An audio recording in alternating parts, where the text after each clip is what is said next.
याद आती है। माँ सुनो ना, याद बहुत आ रही है।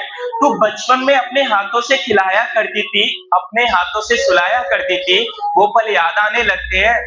माँ एक बात बताओ ना, वो पल याद आने लगते हैं। माँ मैं लड़का हूँ ना, घर से बाहर रहना पड़ता है, कि मैं लड़का हूँ ना, घर से बाहर रहना पड़ता है। माँ कभी मंदिर कभी दरगाह तो कभी मस्जिद में सोना पड़ता है, कभी मंदिर कभी दरगाह तो कभी मस्जिद में सोना पड़ता है। माँ घर के लिए क्या क्या करना पड़ता है, माँ घर के लिए क्या क्या करना पड़ता है। जनाब घर शिकायतों से नहीं जिम्मेदारियों से चलता है, घर शिकायतों से नहीं जिम्मेदारियों से चलता है। कभी वो पल याद आने लगते हैं, कि कभी वो पल याद आने लगते हैं। माँ अपने हाथों से खाना खिलाया करती थी और दादाजी के साथ हाथ पकड़ के मंदिर जाया करते थे, तो पापा जी के साथ मार्केट जाया करते थे, कि पापा जी के साथ तो मार्केट जाया करते थे और बड़े बूढ़ों का आशीर्वाद लिया करते थे। पेड़ के नीचे रामायण रामायण गीता सुना करते थे और एक ही थाली में खाना खाया करते थे। माँ एक बात बताओ ना, हमारे देश में ऐसा क्यों होता है?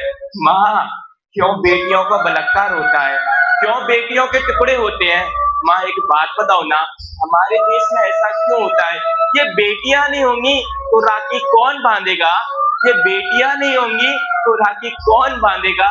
माँ एक बात बताओ ना, इस शहर में ऐसा क्यों होता है? माँ मैं लड़का हूं ना, कभी घर कहते हैं ना, एक छोटी सी लाइन और इसमें, हाँ माँ आज मुझे याद आ रही है, माँ मुझे याद आ रही है, तुमने गाजर का हलवा बनाया है क्या?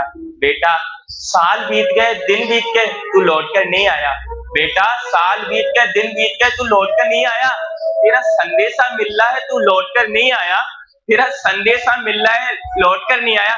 इसमें एक लाइन और है बहुत अच्छी अच्छी लगे, तालियां चाहता हूँ। हेलो भैया, मैं तालियां चाहता हूँ आपसे, कि बेटे को छुट्टी मिलती है बॉर्डर से निकला पड़ा है, कि बेटे को छुट्टी मिलती है बॉर्डर से निकला पड़ा है, वो बेटा अपने घर खुशी खुशी आ रहा है, बहन के लिए पायल लेके आ रहा है, भाई के लिए कपड़े लेके आ रहा है, कि बहन के लिए पायल लेके आ रहा है, भाई के लिए कपड़े लेके आ रहा है, घर को फूलों से सजाए रखा है। क्या पता बेटा देश के लिए शहीद होके आ रहा है, बेटा देश के लिए शहीद होके आ रहा है। Thank you all of you. और मैं इसी से एक छोटी सी शायरी के साथ अपनी वाणी को यही समाप्त करता हूँ।